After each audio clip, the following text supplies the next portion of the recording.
all. I won't hold you today. I won't hold you for very long today, but there's just a couple of things that I wanted to discuss with you all to try to just kind of move us through the meeting. Again, my name is Ebony Russ. For those of you who have not met me, again, my goal is to try to get out to each one of your agencies and at least meet someone at your agency. But something always comes up, but that's still my goal for today. So again, welcome everyone. Let me try to, so I wanted to share our shirt. You probably can't see it very well, but a few of us have on a 10 minutes matter t-shirt. And what we are doing here in the licensing unit is that we are celebrating our 1 year of 10 minutes matter. And that was developed by one of our program managers, Anika Luster. And so with that, reading to a child for 10 minutes a day can set them up for success. And so they mainly focus that on the childcare side with our daycares and preschools, but of course, many of you are involved with youth who may be in elementary school, middle school, or even our high schoolers. So I wanted to share that with you all so you can get to um, uh, encouraging them to read more, probably take more trips to the library, or even encourage them to check out books at their library if that's possible. I don't even know if they do that anymore because everything is so digital nowadays. But just to leave you all with this information for that 85% of your brain develops by the age of 5. So for those of you all who are working with our uh, young foster youth, keep that in mind as um, they continue to develop and grow. Okay. So now I did want to check in with our background check unit. And there we go. We have Miss Cynthia Smith. She's from the background check unit. Her program manager is actually working for the 10 Minutes Matter program that we have here. So Cynthia, if you don't mind, can you kind of give us an update with the background check unit? Let me get off mute here. Everything seems to be going well. Most of the checks seem to be going through. I got good communication with a lot of the providers, which helps a lot to get these checks done. Nothing new has changed or anything like that. We're just doing what we do. Great, awesome. Thank you so much, Cynthia. And if anybody has any questions, I'll put my email and stuff in the chat. Cynthia, do you have the date for the next training for the background check unit? I don't have it with me right now. Let me look and see if it's on my calendar. Because I think we're doing it every 3 months now, if I'm not mistaken. I think it's April the 26th at noon. And I'm not sure if there's a link or anything that you could share with me, but I can get that from you later. But with those background check unit trainings, if you have anyone at your agency that may be new to your agency, it will be really beneficial for them to join those trainings and ask whatever questions that they need answered. And I think it will be helpful if you had more than one person from your agency on that call, because sometimes we know that either HR gets really behind or they leave. We see that a lot.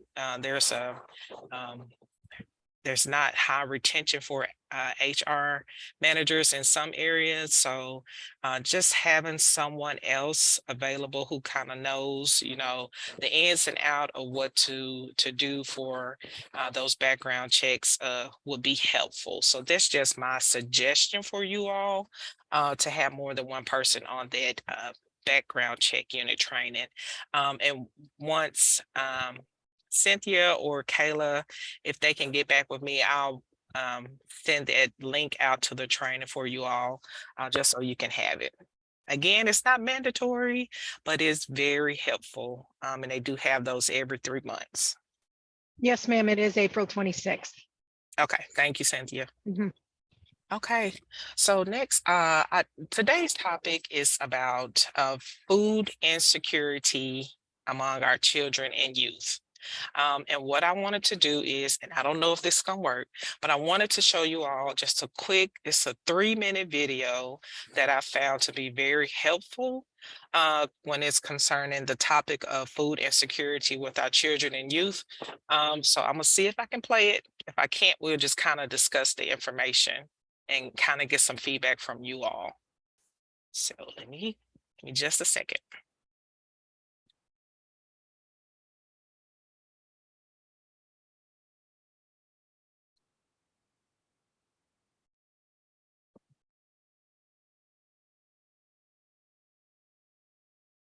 Food insecurity is also a big concern among our youngest neighbors. In New York, more than 1.8 million people are facing hunger, and more than 500,000 of them are children. Joining me now is pediatrician Dr. Kofi Essel. And good morning, Doctor. Thank you for being here. Now, as a pediatrician, what are some of the signs of food insecurity you look for in children or their family? I think it's a wonderful question. What I usually tell my colleagues around the country is that looking for a sign is actually a trap. If you look for a sign, you're looking for food insecurity is often invisible. You cannot consistently rely upon weight changes, lab changes, things that you're seeing in front of you. You have to recognize that food insecurity is ubiquitous. It exists in every single county around this country. And to rely on those things is going to be unreliable for you as a provider and for all of us. And when we're addressing the topic, when we think about food insecurity in children, I like to think about this through sort of a pathway. In general, when we see that a family has a sudden financial hardship, what ends up happening? With a sudden financial hardship, families have something we call food anxiety, this constant preoccupation with where their next meal is going to come from. That oftentimes leads into a decrease in the and stretch their dollars. Now you see the quality of food begin to decrease, the variety decrease, the desirability decrease. Families purchasing items they know they're going to eat and not try to buy a variety of different foods because they don't want to waste their money. The last thing that you tend to see after the quality of food decreasing is the quantity of food beginning to decrease. First with the parents, right? They will decrease anything that they can in order for their children to be able to eat more. And then lastly, with children, I always tell my colleagues around the country, even though children are facing a deprivation of food all the way down this journey, we have to recognize that that stress that's in the home is felt through this whole journey for every child that's in this experience. Let's talk more about that. How can food insecurity impact a child's health and development?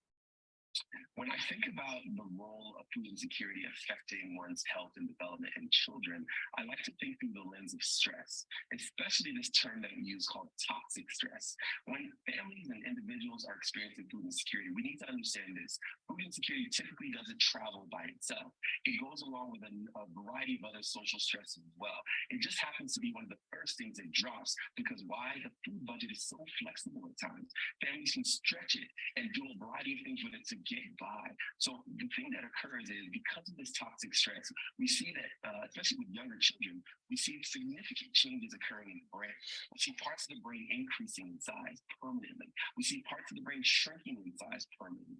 And we know as a result of that, it makes children more impulsive. It makes it harder for them to make those right decisions. We know that it impacts their ability to focus in the classroom. We've seen its role in affecting their development. It increases ER hospitalization rates, ER rates and hospitalization rates at the same time. We see all of these things across the board being children being affected by these as a result of these increased stressors that are occurring in the home. Dr. Essel, such good points. Thank you so much. Okay, I hope you all were able to. Oh, I'm sorry. I'm sorry. Just a second.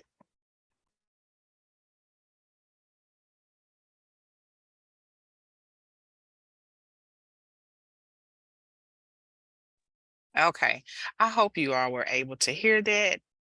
Okay, so with that, because this is such one of our hot topics that we see when we are working with children and youth. I kind of wanted to get the discussion going with you all to see how things are going in either your agencies or in your foster homes when it comes to children and hunger.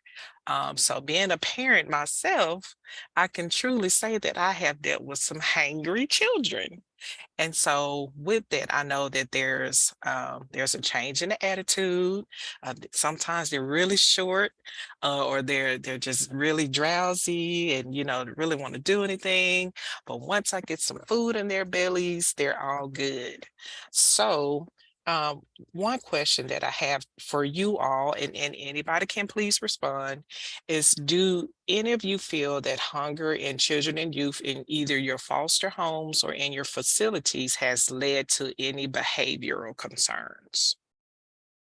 So, yes, I would like to talk about this for a second.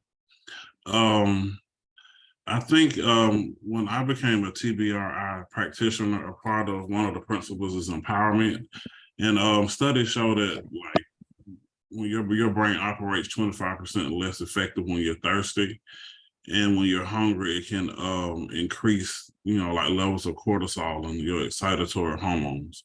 So we increased our snack times from 2 times a day to 4 times a day.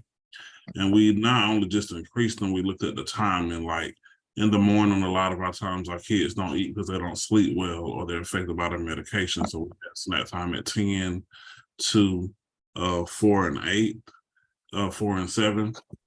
And so not only does it help the kids, it makes them feel safe because they know when the food is going to be there. And a lot of our kids who went through neglect and hunger, they when they're unsafe, they will act out. And so when they know, even though they may not get the food every time, the fact that they know it's there, it helps with behaviors. Okay, thank you for sharing. Anyone else? So another I question. would just say that I completely agree that with the children, we find that they're hungry. They say, I'm hungry. I think we do 4 snacks a day. I'm trying to, I know we do 3, but we just recently got with our, no, 3 snacks a day. We got with our nutritionist to talk about it and to try to discover what the best kind of snacks and the time of day we're giving them. And the other thing that was interesting to me was dehydration with kids. So we found that when kids are not hydrated enough, they feel hungrier also. So we started some more hydration stations. Every classroom has water that they're available to get all day long, and outdoors water we're working on. So we are aware, and we really do want to make sure that we're helping kids. I've been going to, Justin goes to lunch. I go to lunch with kids 2 or 3 times a week, look at the servings and monitor what we're doing there. So it's a good hearty meal. Yeah, we're really aware, and that's something that we're working on. Okay. So thank you, Mr. Jackson and Ms. Marshall. I didn't consider the dehydration being an issue. It just never came up, but it is important that we do get those kids hydrated. So another question that I have is, so what does the access to food look like in either your foster homes or your facilities? Because I know in my home, like the kids, they can just walk to the refrigerator and get what they want out of the refrigerator. But we know that maybe in a foster home, you may have a certain set of rules where, of course, you need to ask to go into the refrigerator, or maybe you don't have any restrictions on that, or so I did hear from Mr. Anton and Ms. Triss that you do have different times of the day for them to receive their snacks. So is it that they go to the cafeteria to get those snacks, or is it brought around to each unit, or like how does that work? The morning snack at the Piney Ridge Center is given in the classroom. And then the afternoon snack is also brought around in the classroom. And then they have an evening snack, which is handled by the unit. Okay. Yes, our snacks are brought around, and we also look at nutrition. We do a balance. Like our morning snack is usually like a cereal bar or a Pop-Tart. Our afternoon snack is always a fruit. And the snack after that is usually like resident's choice. It might be some chips, and then the snack in the evening is a protein-based snack, either like a meat sandwich with meat in it or a sandwich with peanut butter in it. Because when you have more protein before you go to sleep, you tend to sleep better. Okay. Good information. Good. So I need to leave all those potato chips alone before I go to bed. Okay. I hear you. Okay. So Do any of you all believe that there is any benefit in teaching youth on how to recognize and grow fruit and or vegetables? So if you all have the capabilities or the space to start a little garden or uh, I know I do not know anything about growing fruits and vegetables. So if anybody can kind of speak on it and just give me your opinion on it. Yeah, here at Youth Home, we actually do have a garden. A lot of the times the cafeteria will use the produce that's grown in that garden to feed to the kids, maybe for dinner, use it in their salad bars. It's part of their curriculum in school. We have volunteers that come out and help us. They get to mulch, they get to weed, they get to take pictures of all the bugs. I mean, they really enjoy it, but we've tried really hard to keep that going because it's been a good thing for the kids. Good, thank you, thank you. Anybody else? Well, it's interesting. You must be looking at our schedule for this week, but we just made a trip to Lowe's to pick up all of our gardening materials. And think we're starting garden. We have clubs, and one of the club is a gardening club. And so the kids in the gardening club are building the garden. And then we have our work crew, the kids that are working the facility, they're helping build the garden. So I do think it's a great idea. And I also think it connects with transition. So some of these kids will have jobs, maybe landscaping or working outdoors somehow. And so we're building that in as also developing those transitional skills with looking at different type of careers they might go into. So yeah, I don't know anything about it. I'm not good at it. Justin has the green thumb here. And one of our teachers is kind of a master gardener also. So that's how we're working through that.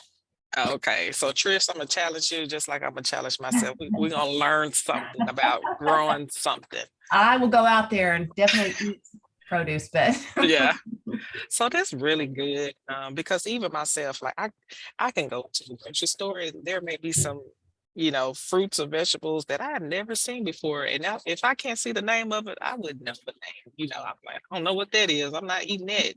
So this is really good that you guys are incorporating that with your youth at your facilities or even in your foster homes. So please keep up the good work. So those are all some good ideas that you guys have going. Um, so that was our topic for today. Before we end the call, I did just want to check with you all to see if there were any provider challenges that you needed to share with the licensing unit. Somebody else may have the same concern, and so this is a good opportunity to ask the question, and we can try to give you clarification. And if you don't, then that's fine as well. Can I mention one more thing? And I'm sorry to Go ahead. say Go so ahead. many things, but my whole career has been in education. And so when you talked about reading, that was just really been one of my goals, is to get books in kids' hands and teach them that skill as a lifetime activity. But the education director here now is in a program called Read Across America. And I kind of encourage you guys to look at that. So all of our staff submitted their favorite books when they were a child or a middle schooler or a high schooler. And we purchased all those books. And today is actually Read Across America Day. And we're showing the video, which communicates all the favorite books of the staff that work here. And then we've added that to our library for kids to read. So I think that's an amazing program. And we are really, that's just, as I said, my heart is in education. And I know that's so important for kids to develop some of these positive leisure activities like reading. Okay, thank you. Thank you. That is a very good idea. And so we may consider that as well. I don't know. I like to hear other ideas from other people who are doing the same thing that I'm trying to do. So it's a very good idea. Um, and again, if any of you all have any concerns for any licensing concerns that you need to have addressed, you can email your licensing specialist or you can email me directly and I'll try to get an answer for you all. It's totally not a problem. We are still, I'm gonna check this check before I get off of here. Okay, that's Cynthia. Thank you, Cynthia. We are still moving forward with the Best Part of Me project. I'm still getting some of those in, and I do appreciate it. I do welcome them. So if you need any information on it, I'll be happy to send you that as well. And just before we end, like March is Women's Month. So if you see a woman out there, Mr. Jackson, and any other males that I have on here, congratulate them for something. I don't know. But that is all that I have for today. Again, if any of you need me or have any questions, you can reach out to me directly. So thank you so much for today. Be safe out there in the weather and enjoy the rest of your week. Thank you. Thank you.